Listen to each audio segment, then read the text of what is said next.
Call to order the virtual meeting of the Jeffersonville Common Council. It is June 15th, just at 7 p.m. We'll have a roll call of members, please.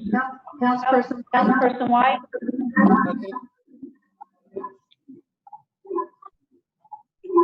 Do you have your audio on? Present.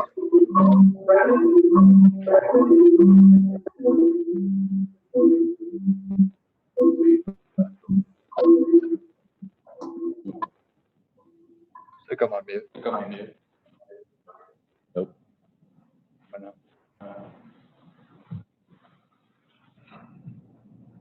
Just a second. There we go. Councilperson White. Present. Councilperson Burns. Present. Councilperson Harris. Here. Vice President Maples. Here, Matt, are you experiencing that feedback coming from your end?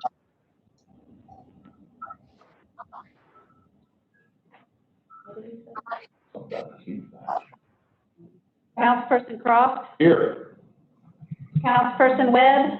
Here. No. Council President Owens. Present. Councilperson Hawkins. Here. Councilperson Ellis. Present. Let the record reflect that we have all council members on the meeting. All right, everybody's present. Sorry about that feedback.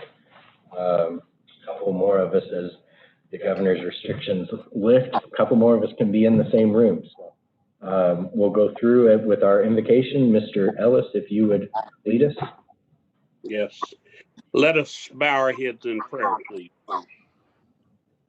Most gracious God, our Lord, our Savior, our everything. Lord, we thank you for the many blessings that you've given us. We thank you for the blessings that you have put upon our city. We ask that you continue to bless all the workers within our city, our fire department, our police department, our sanitation department, and each and every one of us that depends upon you for our lives, our living, our families. Lord, look out for our city, look out for us, and grant us the wisdom to do your will. Let your will be done in the name of Jesus Christ, who is our Lord and our Savior. Amen. Amen. All right, minutes to be approved. We have minutes from the regular proceedings of June the 1st, 2020. Is there a motion? Motion to approve. Second. Motion, Mr. Maples, second, Mr. Croft. Let's go. Councilperson White. Aye. Councilperson Burns. Aye. Councilperson Harris. Aye. Council Vice President Maples. Aye. Councilperson Croft. Aye. Councilperson Webb. Aye. Council President Owens. Aye. Councilperson Hawkins. Aye. Councilperson Ellis. Aye. 9-0. All right, approval of the agenda. There's no changes. Motion to approve. Second. Motion, Mr. Maples, second, Mr. Burns. Ms. Gill? Councilperson White. Aye. Councilperson Burns. Aye. Councilperson Harris. Aye. Council Vice President Maples. Aye. Councilperson Croft. Aye. Councilperson Webb. Aye.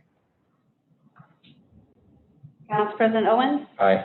Councilperson Hawkins. Aye. Councilperson Ellis. Aye.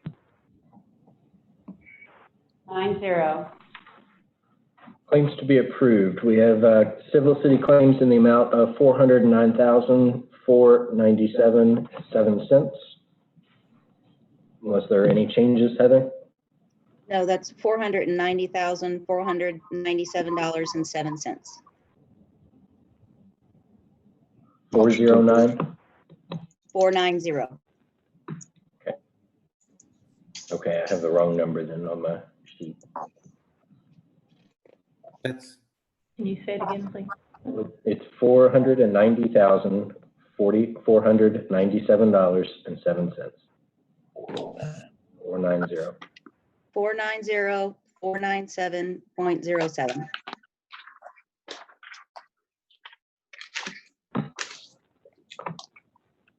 Is that the number that you all have on the docket? no, Now, 409. the docket has 409. Is that what you have on the? Do you have that? 490. Yeah, we're fine, Heather. Okay, good. Okay. I sent the wrong. It was just incorrectly printed on the agenda. The actual docket here is correct. Okay. All right. You have a motion?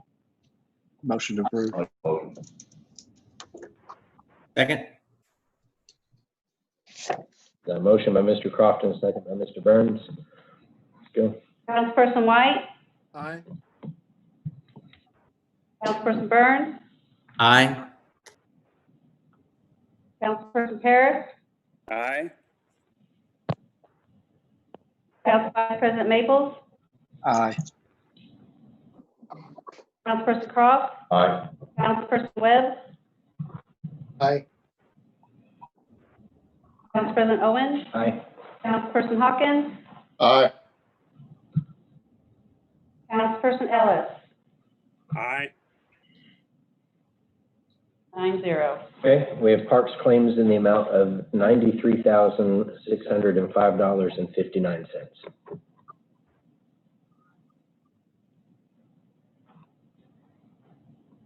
There's no Yes, I additions. have no Motion to additions. approve. Any questions? Second.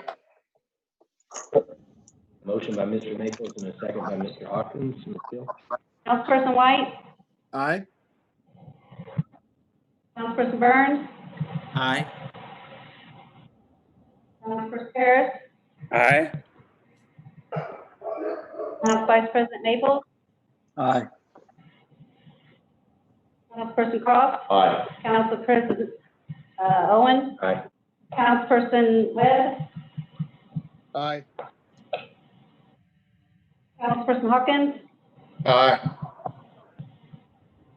Councilperson Ellis. Aye. 9-0. All right, report of the clerk. None. Okay. We don't have any unfinished business from our previous meeting. We'll go straight to new business, where we have first up Wendy Danchesser with One Southern Indiana's annual economic update. Good evening. Thank you so much, Councilman and the entire council. We're glad to be here. I'm going to give a brief introduction, and then I'm going to turn it over to Matt Hall, who I believe is also on the Zoom. This is what we typically do in June, is that's to come and present to you what economic development activity the city of Jeffersonville has seen that has been involved with, that One Southern Indiana has been involved with in the previous calendar year. So some of this information by June seems a little bit dated, but it doesn't really hurt to go back to what we would call the good old days in 2019, when things were stable and a little more predictable, and we were able to talk about what the presentation is entitled, our partnership. It is a partnership for progress. And Matt Hall, as you all know, I brag on Matt Hall every chance I get, because he's been doing economic development in these communities for 30 years now. He was just awarded in the last 2 months. He was named one of the top 50 economic developers in North America. So we've always known that at One Southern Indiana, but now finally the rest of the country is taking note. But Matt Hall has been doing a great job. I'm going to let him give the presentation, and then we'll follow up with a summary of the Jeffersonville Sustains Loan Program. So Matt, why don't you go ahead? Sure. So thanks, Wendy, for that generous introduction. I assume everyone can hear me and see me. I'm going to jump into this report from 2019. Please feel free to stop me and ask any questions, and I'll ask for questions at the end as well. But if you have the report in front of you, I'm going to go to page 2 which is a recap of the project announcements we had in 2019, as Wendy suggested. And you will see, and these are for Jeffersonville only. On page 2 here, this is for only Jeffersonville announcements. We had 6 announcements last year. 4 of those were new companies to Jeffersonville for the first time. And there we go. So you'll see 4 of those are new companies to Jeffersonville for the first time. 2 of those were expansion projects of existing companies in Jeffersonville. And collectively, those 6 projects are going to create over 1,000 new jobs, 1,058 to be exact. The annual payroll created by those 1,000 jobs will add $49.1 million annually into the local economy. And you will see that those 6 projects collectively will invest over $123 million in new taxable capital through their projects. And on page 3, that shows you what those projects are, who those companies are. And some of those you may recognize as existing companies, and some are new. PharmaCorp was certainly a big announcement that we had. Amatrol did an expansion. We moved Mixer Direct back to Jeffersonville, where they are planning some significant investment in jobs. And we had our first Chinese project announcement. That's the Lane project, which is a hemp project. And we had an expansion from Delaco Capsule Steel. And Denso is a Japanese company that I was actually able to visit with in Japan. And I'm glad to say that they are in Indiana for the first time and in Jeffersonville for the first time. Page 4, which is the next page, is an overview of all of the projects that we did, including those in Jeffersonville in 2019. And you'll see that we had 11 projects announced last year. 5 of those were new companies in Clark and Floyd counties, and 6 of those were existing companies. And that next bar chart shows you where they fall from a municipal standpoint. And obviously Jeffersonville got had the biggest number of announcements with 6 last year. The next page, I'm showing you a breakout of those new jobs. And you will see that those 11 projects are creating over 1,500, almost 1,600 new jobs. That shows you how they break out in new companies and existing expansions. And then again, you see on that chart below that the majority of those 1,058 were in Jeffersonville. Page 6, the next page shows that payroll number that I referenced earlier. You will see $86 million in new annual payroll has been added in Southern Indiana last year from these projects. And $49.1 million of that ended up in Jeffersonville. Again, I want to reiterate, this is an annual number. This is not just a one-time number. This happens every year. Next page, which is page 7, shows a larger picture of the capital investment that I mentioned. You'll see that $155 million is being invested by those 11 projects in Southern Indiana. And again, $123 million of that is in Jeffersonville. Now the next page, on page 8, this is our return on investment. And I want to point out this is really the only cumulative number, this one and the next one, that I'll be presenting.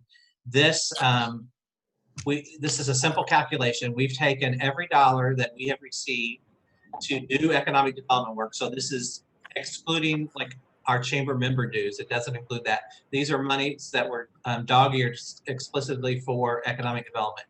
And we've divided that by 2 numbers. The first number here is that capital investment number. And you will see that we have, for every dollar that's been invested in our economic development program, $198.79 has been returned or created in that capital investment of all the projects that we've announced. And then the next number is that same capital or same investor number that we've received for economic development. And we've divided that by the annual payroll generated from all of our projects that we've announced since 2006. And you will see that for every dollar invested, there's $78.33 annually that's being created or injected into our local economy. So that's a nice return on the investment, we think. The next page is sort of a synopsis of our current activity. We have 20 what we call hot projects in our pipeline. We have seen some effect from the COVID, but I will say that we are still receiving new projects in, and some projects have remained active, some have gone to active, and then of course we've had some that have sort of become inactive. But all in all, we still have right at 100, actually 101 active projects in our database. So these are projects that we have not deactivated because the company or the activities tell us that these projects are still in some stage of making a site location decision. So the next page is things that many of you may be aware of that we do. It's on the business attraction side of the economic development work that we do. And let me just say, we work in 3 areas in economic development. That's the new business attraction, that's existing business expansion, and existing business retention. So that's really where we're focused, in those 3 areas. And under new business attraction, I won't read this entire thing to you, but it's just sort of a bullet point of the activities that we do, including submitting Jeffersonville properties and buildings for projects that are looking for a location to site a new location or to expand. Many times we have companies that are needing to expand and they're landlocked or they just don't have the space, so we'll try to find them space that works. Including in that is the domestic and international marketing. I won't go through this whole list, it's just a highlight, but we do spend a lot of time taking the Southern Indiana message on the road, telling people where we are, who we are, and why they should invest in our area. And I'm happy to say that we've had great success from doing that. I can point to several projects in Jeffersonville, including the Denso project, where we actually visited them on their turf, and I hope persuaded them to make their decision to come here. Business retention and expansion, or BR and E work, that is actually where we see the majority of our announcements come from. The new projects, the new companies coming here for the first time, they tend to be this, the headline grabbers, the sexy projects. But really, we know our bread and butter is going into our existing businesses and asking them basically 3 questions. How's business? Do you have any impediments to doing business? And do you have any plans to expand or grow? And whatever their answers are to those 3 questions, that becomes our work agenda.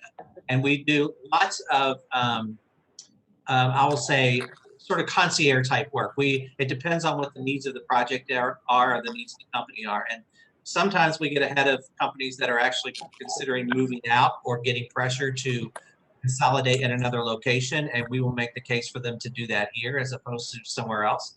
And I would be remiss if I didn't mention the work that we're doing with our Metro Manufacturing Alliance. These are our manufacturing members. They're a special category of membership for our organization, but they get lots of one-on-one attention, including breakout groups that they can, like HR or plant managers or things like that. I call it business therapy, but it's a great way for us to get ahead of any issues or challenges, and also to make sure our businesses, our manufacturers, remain viable.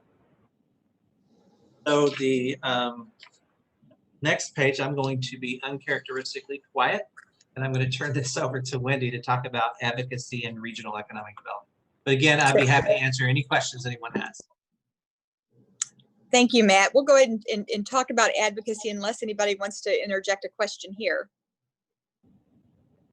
Okay, let's talk about advocacy. One Southern Indiana does what we can to be the business voice mostly in Indianapolis. We do engage in some federal issues, not as many. We are not as effective, but at the state level, we've shown some effectiveness. And part of that is our ability to work with other associations and organizations.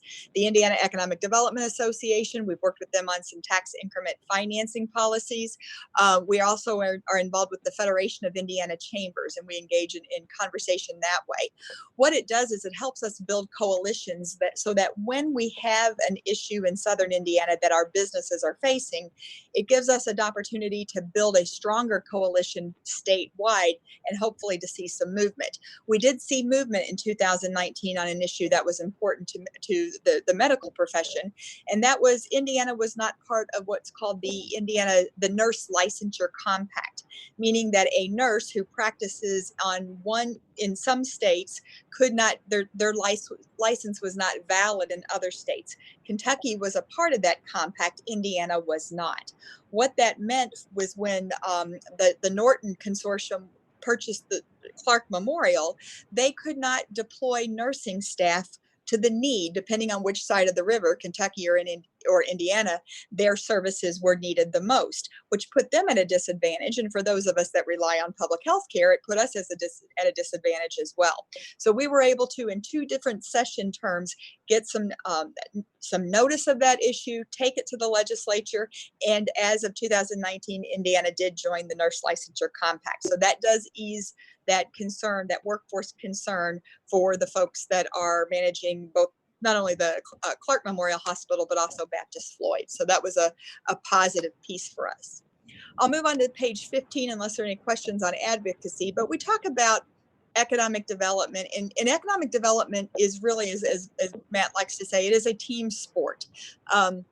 There are different ways to achieve economic development, and what is good for one community in our region is typically good for all of the communities in our region. So we've taken a regional approach to economic development. You've heard me talk before about the Regional Development Authority. We did complete a regional development plan this year that was approved by the Indiana Economic Development Council in December, and that does give us some things to work towards. The 4 main areas of concern out of that, the regional plan, that's Clark, Floyd, Scott, Washington, and Jefferson counties, the Madison area. Those areas of concern were regional broadband, regional collaboration, marketing and branding, and then trails. So a lot of things that different people would see as economic drivers that affect the quality of life or quality of place here. And we're starting to work into what our role is to push those ideas forward. We're also, as I mentioned, engaging with the state through not only the Indiana Economic Development Association, but several others. I'm finishing up my 6th year on the board of IEDA, and I'm chairing the legislative committee. So we are very much engaged, knowing what's taking place at the state level. We're also collaborating with other economic developers. The corridor from about Columbus south, the I-65 corridor, is an area that has been branded as the South Central Indiana Economic Development Group. And what that group does is it allows us to work on those regional assets that will attract a company, a Denso, for instance, from Japan, who may be interested in a new U.S. operation. If we can get them interested in the South Central part of the state, we're pretty confident that it will benefit the entire region, but also we have a pretty good shot at bringing those to the Jeffersonville area. So that work has been very important. If you haven't seen our presentation on the Forador, that is a website, and the forador.com is on the screen. It is a website that really highlights those assets that we have, the Forador, the 4 R's: roads, rail, rivers, and runway. And so if you've heard Governor Holcomb, he's actually added a couple of other R's in terms of rural broadband and recreational trails. We think we've got those covered too, but I think our Forador, he has been very kind to acknowledge that he stole that idea from us, and we let him take it from there. I'll jump on down to page 16, a little bit of our brag sheet, just some of the things that from One Southern Indiana's perspective, not only do we have Matt Hall, which puts us above all the other economic development organizations, we also have received our own share of awards and acknowledgments for the work that One Southern Indiana has done. With that, Mr. Chair, I'd like to open this piece of it to any questions you may have or the council may have, and then we can go into the Jeffersonville Sustains report. Any questions from the members?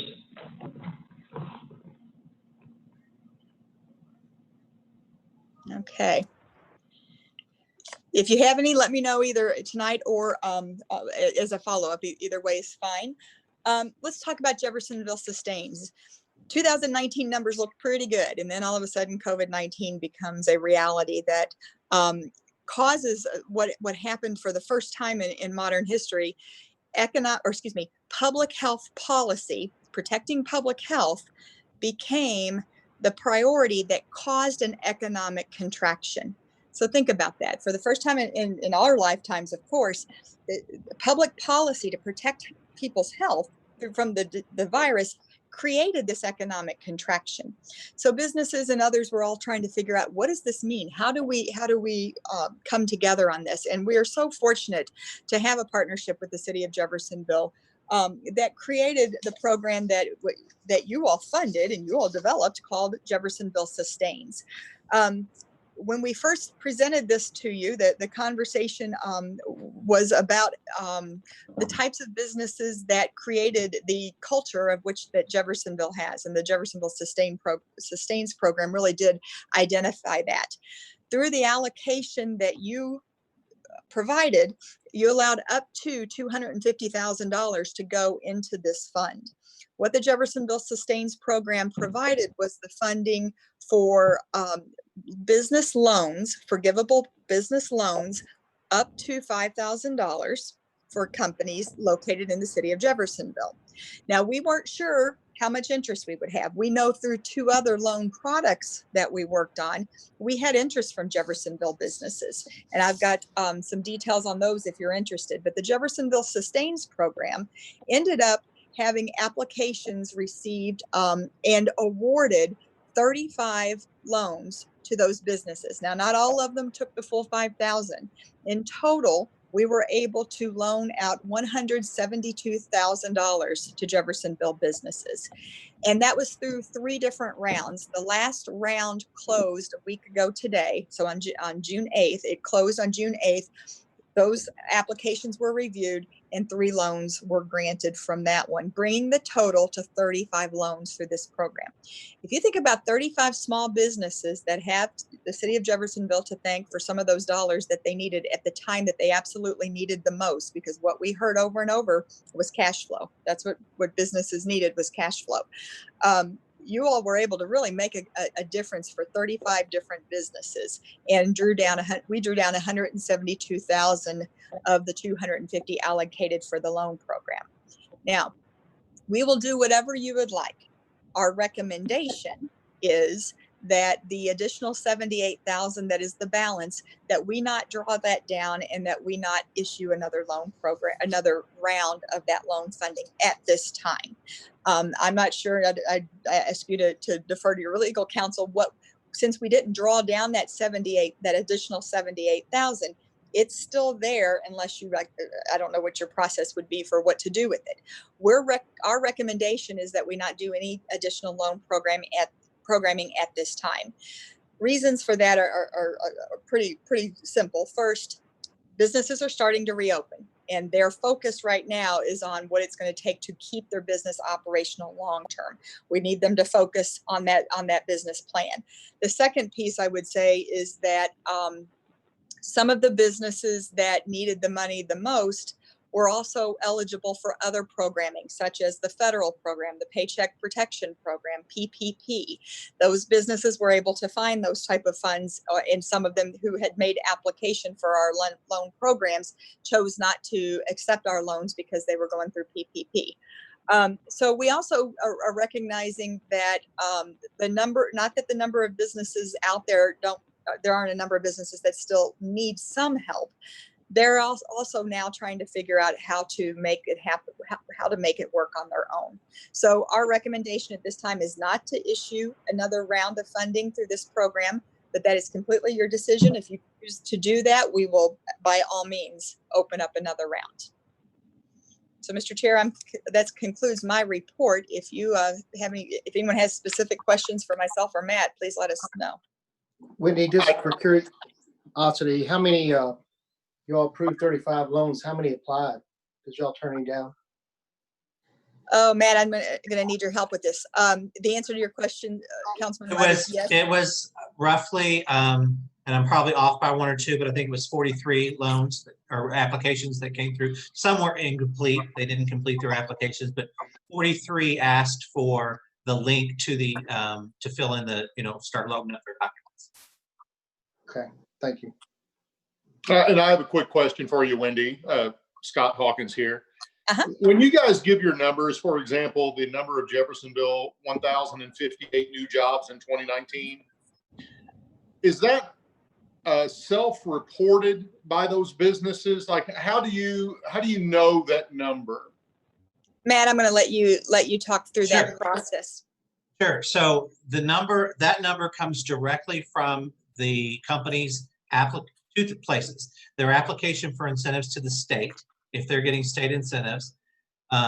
Also, when they sign their acceptance letters, the wages and the jobs and the capital investment are identified in those acceptance letters. So they have to sign off on those numbers when they accept.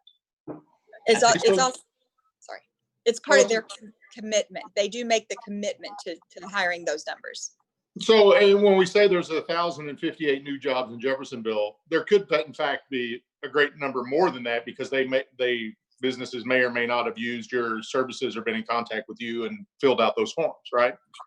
That's correct. Those are only projects that we were involved in. Gotcha. We Okay. don't- I just wanted to make sure we were dealing with what that number meant to people. So I just want to make it clear. Right. Thank you. And in addition to that, Scott, I mean, those numbers come from some of the applications for the state benefits that they can apply for. We also kind of take some accountability on the benefits that those businesses ask the city for. And if you'll remember, in our last redevelopment meeting, we hired the Wheatley Group to follow up with those numbers to make sure that those businesses are meeting their goals year after year and still qualify for those tax incentives. Any other questions for Wendy or Matt? Well, I'd like to Wendy, close. I thank you and Matt both for. Yeah. I would just like to close by Um, saying thank you. The partnership we have with the city of Jeffersonville has been fantastic. The results show that. We are fortunate to have this type of relationship with you, the council, and we can hope to continue that moving forward. And I would just like to jump in and Thank say, you, Wendy. thank you all for being so great to work with on these projects and with these companies. Believe me, I hear nightmare stories from other communities where they don't get the support from the municipality for their projects, which I don't understand. So I do appreciate that everybody supports these businesses. Mr. President, if I could. Yes, sir. Mr. White. If there's a will, I would like to sit down, or not sit down, but have a conversation with Wendy or Matt to see what were some of the common reasons some of those 43 companies didn't qualify, and maybe review our guidelines to see if it's something we would consider modifying or not. We are very Yeah, open I to think having that's- that conversation. Absolutely. Yeah, I think if there's, especially since there's money left in the program, re-looking at those guidelines and seeing what disqualified some may be beneficial. Just want to emphasize again how much our partnership with One Southern Indiana means, not only on what they do annually to bring folks to Southern Indiana, but also in this instance where we've had this pandemic hit our community and we've been able to work together to get these funds out into small businesses. We took our time, and we certainly weren't the first municipality to offer some assistance to local businesses, but we made sure that we crafted a program that made sense to us, made sense for our community, and then as soon as we had what we needed on paper, One Southern Indiana was able to execute that very quickly. So really appreciate you guys and your team, Wendy. Thank you. Councilman White, I'll follow If up there's with you. nothing else, Thank you. there's nothing else, we're going to move on to number 11, which is Chief Kavanaugh. I believe we have Assistant Chief McVoy on with us. Thank you, President I'll Owen. let you go ahead and. Thank you. I appreciate it. Basically, I'm here on behalf of the chief as his designee to address the council in regards to the implementation of our body cam program, our body worn camera program for the city of Jeffersonville Police Department. With that being said, I believe we spoke to the council in different means over the course of the last several weeks. This program started in 2015 with trial and error phases with 2 different companies, one of which has been bought out recently by Axon. And based off the information I've given all of you over the last couple weeks, I believe that is the best route for our police department to go to provide this equipment for our men and women that are out there doing the job every day. So if you all have any additional questions, I know there's not a vote tonight on the matter, but if you had any additional questions for me, I'd be happy to answer those for you.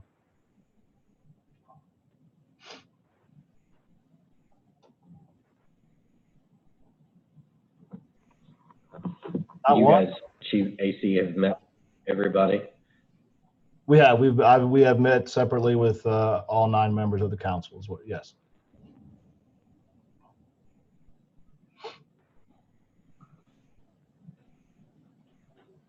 Were there any additional questions from the council? Okay. Well, we will need to get together as a council on the funding for at least the remainder of this year on that program. I think the chief laid out a 5-year plan on how to implement this new program that I think is going to be much more well suited for our department, according to their presentation. And we will come back with an additional appropriation request for the first year of that funding. Matt, Anything further? Matt, Yes. I'm going to put out there, I know when we looked for funding that we initially talked about taking some money out of Lloyd. And I know people might go look in the budget. If me and Heather talked on the phone about, and Heather helped me out with the fund, I think it was one of the CUME cap funds. Hume Capital Improvement, yes. Yes, we believe that fund may help pay the first round of payments with that. It has to go to technology-based services for the city instead of tapping into Lloyd's reserves, which I feel that will be down significantly next year. Estimate I think Heather gave me would be 35%. I would ask the council to look other ways to fund it, and I think that may be an appropriate fund. There's enough money in that fund to pay this year's payment and next year's payment on that. And then beyond that, after we get through that first 2 years,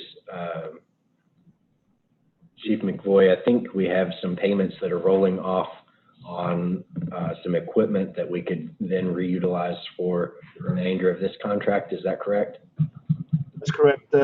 Next year will be the final payment on the radio upgrade that both police and fire entered into last year with Motorola. They replaced the nearly 12-year-old radios that we had. So that will be payment number 3 of 3 in 2021. That'll be the final payment. So yes, we'll have that equipment payment adjusted in 2021 to meet the body cam needs. Okay, and that'll come out of Voight at that point. I spoke a couple of times with a couple of different members about the possibility of shortening that financing. We typically have made it known that we don't like to extend ourselves financially past our own terms. And a point that was made to me that I thought was a very good point was that we need to really consider this 5-year financing so that this does extend beyond our terms.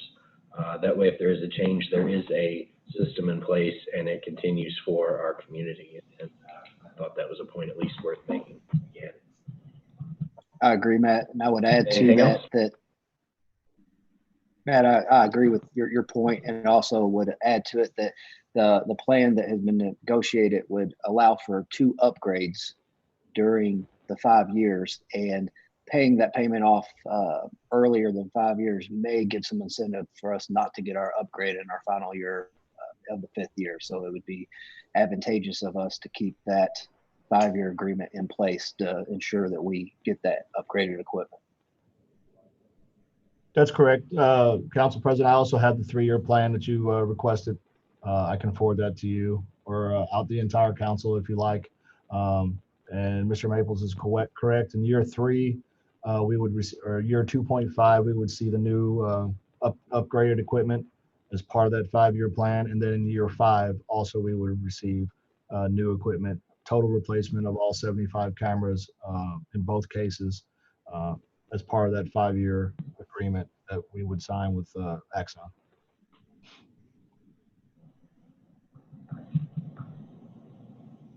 You're muted, Scott. How about now?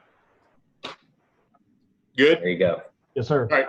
I'm usually one of the people who speaks out against spending beyond our term, but in this case, I think it's very prudent of us to put this in place. I'd be for the 5-year. In addition to that, thanks, Scotty. I was going to be leery and going to be the one that didn't want to spend it out of Lowit because that is going to take such a dramatic beating in the not too distant future. So I'd be in agreement moving forward so we'll know where people stand on this.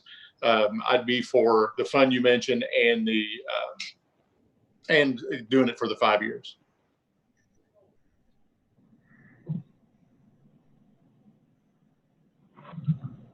Any other questions or comments? All right. Thanks, AC. Thank you all. We'll move on then. Les Merkley, 2020 R7, which is the bond inducement resolution for Vivera Senior Living of Jeffersonville. Yes, you have in front of you a resolution which comes to you as a result of the Economic Development Commission.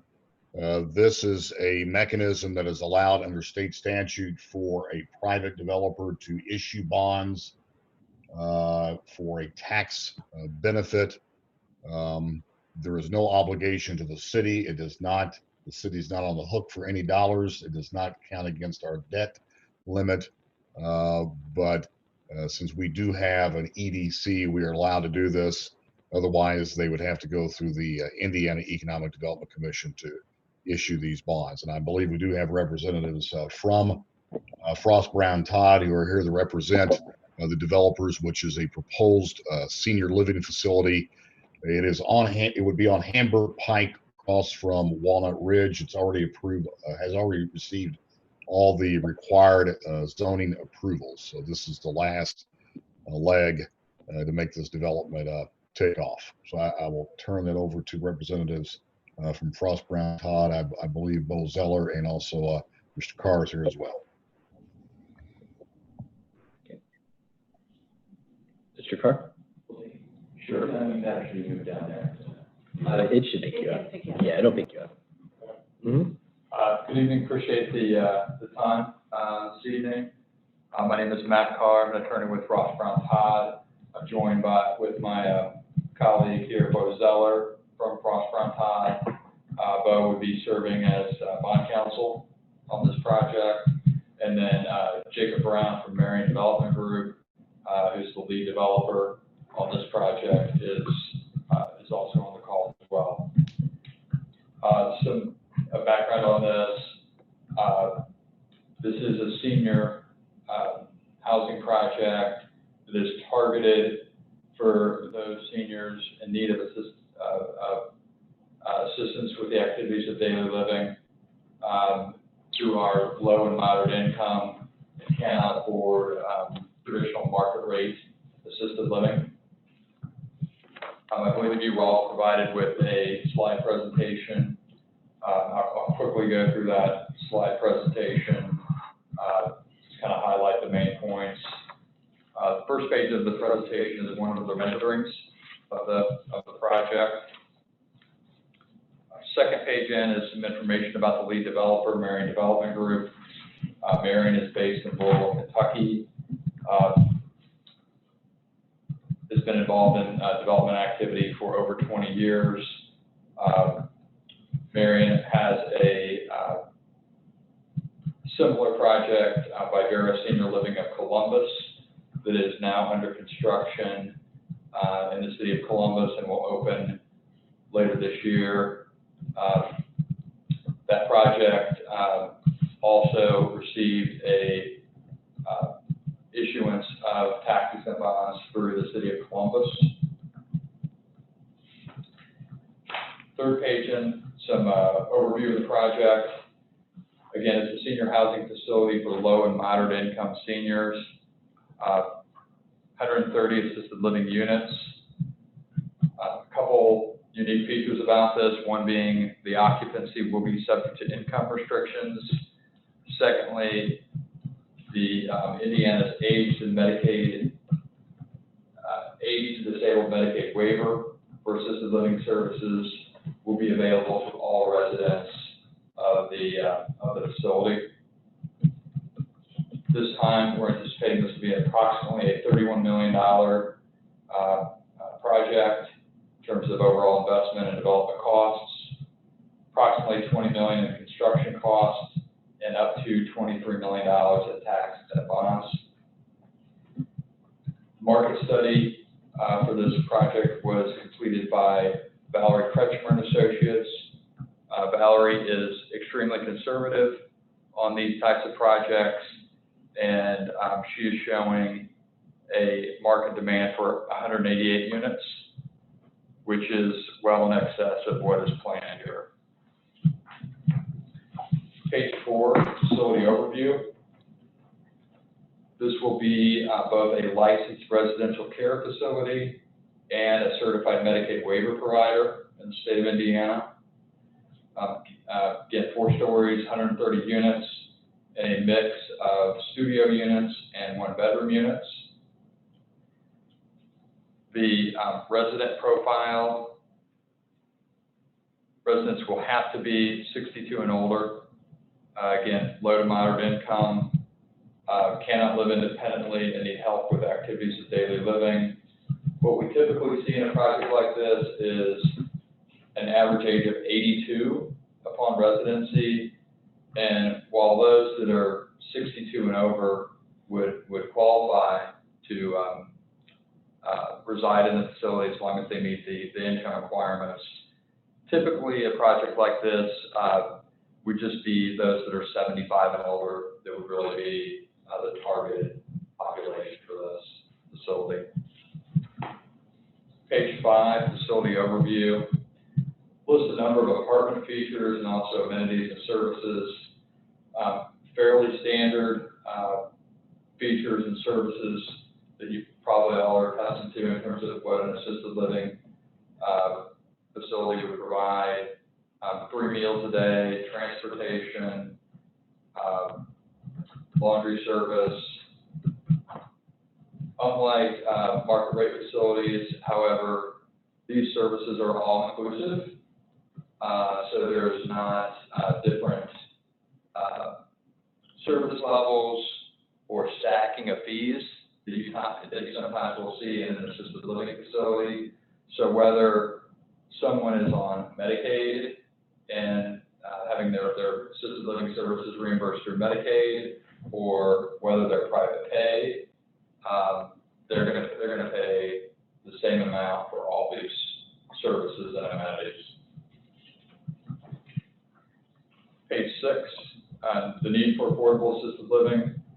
Approximately 70% of seniors cannot afford market rate assisted living. 60% of those aged 75 and older have income of less than $35,000 a year, and that would be the target income range for this facility. 2/3 of seniors have at least 2 chronic health conditions. 20 to 40% of seniors could be better and more cost effectively cared for in an assisted living facility than a nursing home. Indiana ranked 51st out of all the states and the District of Columbia in a 2017 study that was carried out by AARP Foundation, SCAN Foundation, and the Commonwealth Fund And that was a ranking of 51st in terms of offering seniors different housing and services options. It's been state of Indiana policy, even before that study came out, to work towards rebalancing the housing and care for seniors in the state to shift seniors away from institutional care and more into home and community-based services, such as assisted living. Page 7. Indiana is one of a few states that adequately supports affordable assisted living for low and moderate income seniors with the Medicaid waiver. Slide 7 shows the Indiana assisted living Medicaid rates and also shows the Indiana's average daily Medicaid rate for nursing home residents. And you'll see there that the Medicaid rates are between $70 and $93 a day. Average nursing home rate, or daily rate, is in excess of $200 a day. So significant savings to both the state of Indiana and the federal government in terms of having more of these seniors in assisted living facility.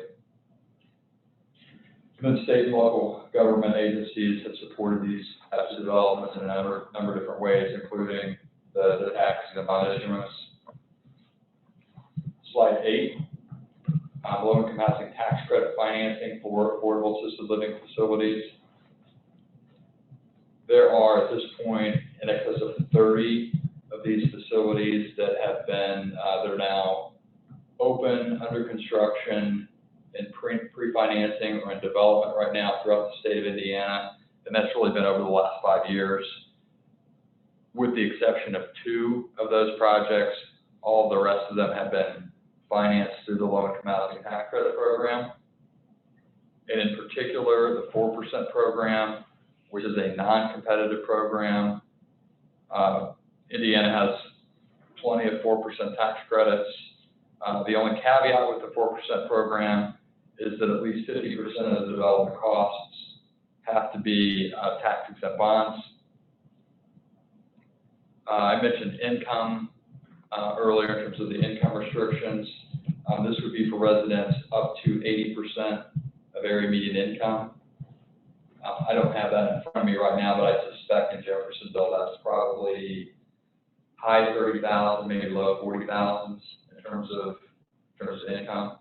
So again, looking at a population of those seniors in their 75 plus, more than likely 90+% of seniors in Jeffersonville are going to qualify to live in this facility. There'll be a 15-year initial tax credit compliance period and a 15-year extended low-income housing commitment. So this project will be committed for low-income housing tax credit purposes for 30 years. Services for Medicaid eligible residents, once again, will be reimbursed through Indiana's Aged and Disabled Medicaid waiver. For those residents that do not qualify for Medicaid, but desire to live in the facility, they would be what we call spend down or private pay. They'll generally pay higher rates until they exhaust their assets, and then they would become Medicaid eligible to reside in the facility. Slide 9.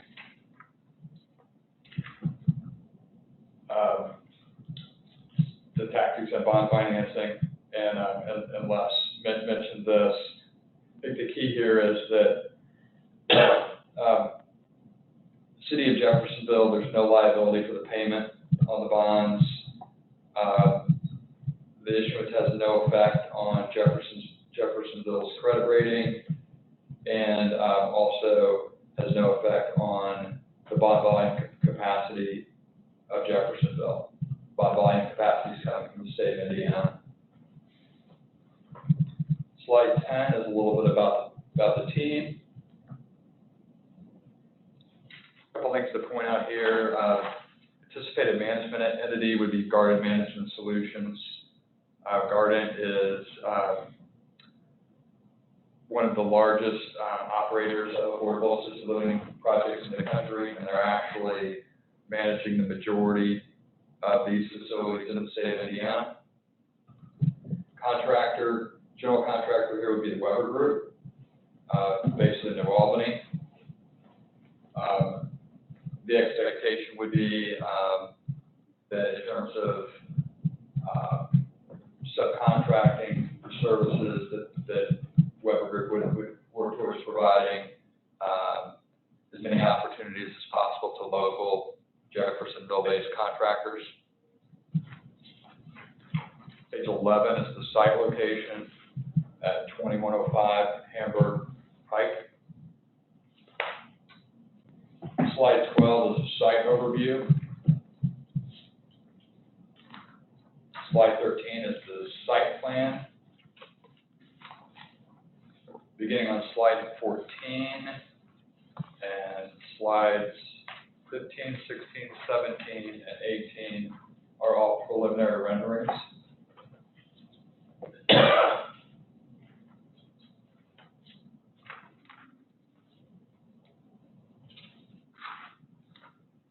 Slide 19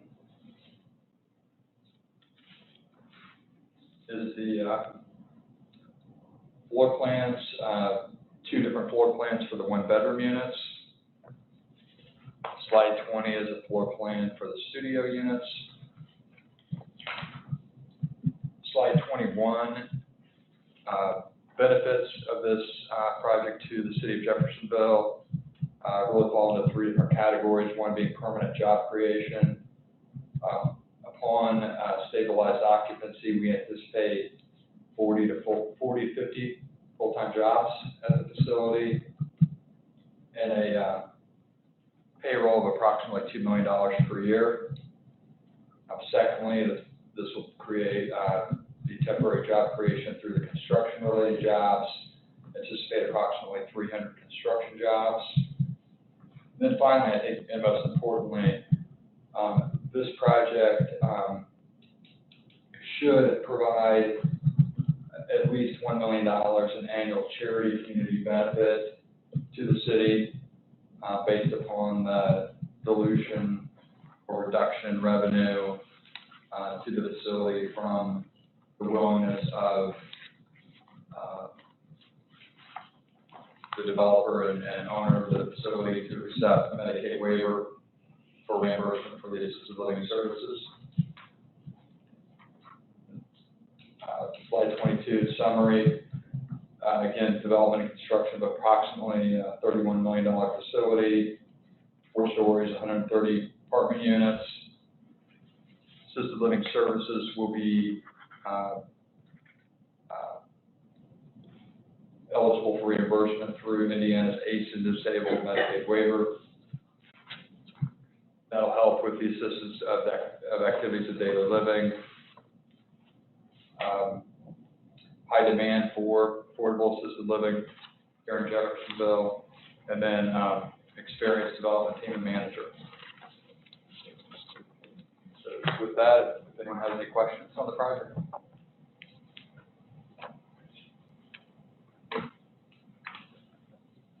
I have one question.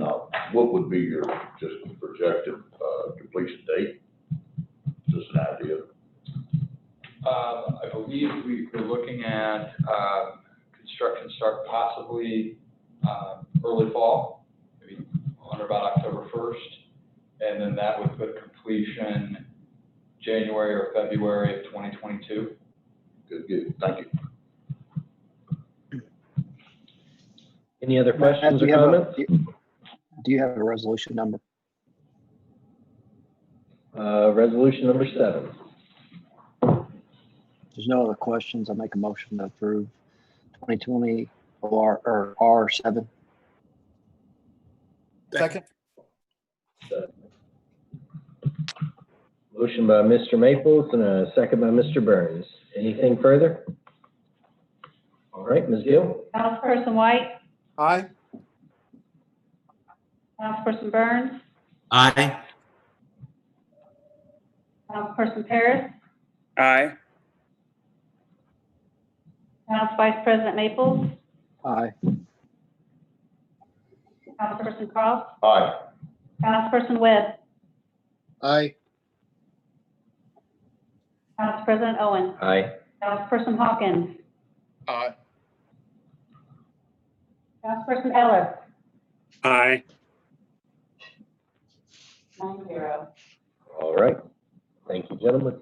Thank you, guys. Moving on, Heather Metcalf, 2020 OR 29 is an ordinance transferring funds within a certain department, within the same department, rather. This is, if I remember correctly, we're moving some funding out of a purchase line for equipment for the sanitation department into a lease fund because they had to lease some extra garbage trucks through the initial hit of the pandemic. We had some equipment go down and we could not purchase new equipment quickly enough. They had to go ahead and rent something while we were to get us through at least those first couple of months.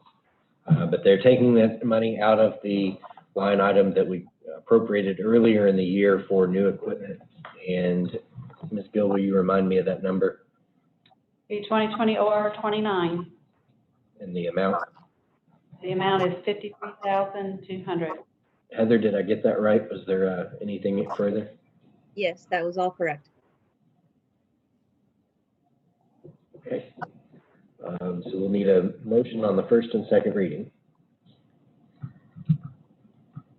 So moved. Second. Motion, Mr. Maples, second, Mr. Croft. Ms. Gill? Councilperson White, Aye. Councilperson Burns, Aye. Councilperson Paris, Aye. Council Vice President Maples, Aye. Councilperson Cross, Aye. Councilperson Webb, Aye. Council President Owen, Aye. Councilperson Hawkins, Aye. Councilperson Ellis, Aye. 9-0. All right. That's all we have on the agenda tonight. We'll go to attorney comments. Mr. Merkley, we'll go with you first this time. Anything from your end? I have no comment.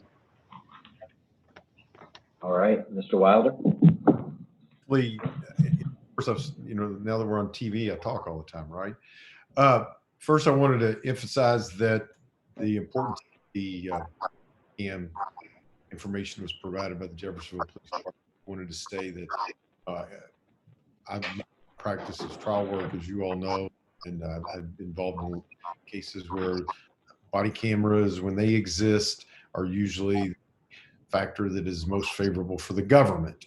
And having body cameras on the officers are great for many reasons.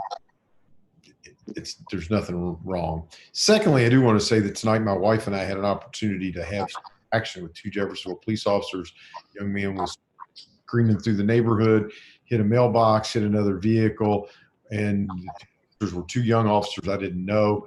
They were extremely professional. They showed up at the scene. There were others. They were great at the job, and they actually had previous interaction with the individual, who he was, and before they left, there were sirens to the house where this was. So, in light of everything that's going on in the world today, I will say that body cameras are great, and we've got a police force, and that's all I've got to say. Okay.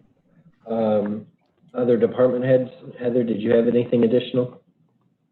No, I have nothing else. Thank you. Thank you. Council comments. Mr. White? No comment. All right. Mr. Burns? Mr. Wilder, Mr. Merkley, are we doing, did I see today this is going to continue? We're on Zoom till July 15th now? Is that what I saw? No? No, I think the current order is right now through July 3rd. Okay. Yes, but we're waiting to see what the governor does at that time. So I guess for the council, in consideration whether the potential is that we go back to the live meetings in the chambers, probably there needs to be Mr. Owen as the president, and just kind of look around the room and figure out how you're going to maintain social distancing. Because I don't go away as it lasts. No, that's something everyone needs to keep in mind, is that, just because the mayor or the governor is lessening the regulations or what we can do and what we cannot do, everything that he does, it still says subject to social distancing. So if for some reason we are not allowed to continue the virtual meetings beyond July 3rd, we're going to have to figure out how we're going to conduct meetings and still comply with social distancing. So my feeling is, I believe he might continue that to allow the virtual meetings beyond July 3rd, but he hasn't consulted with me. So you don't return call.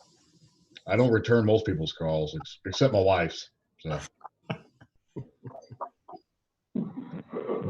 Nothing more. Anything else, Mr. Burns? No, thank you.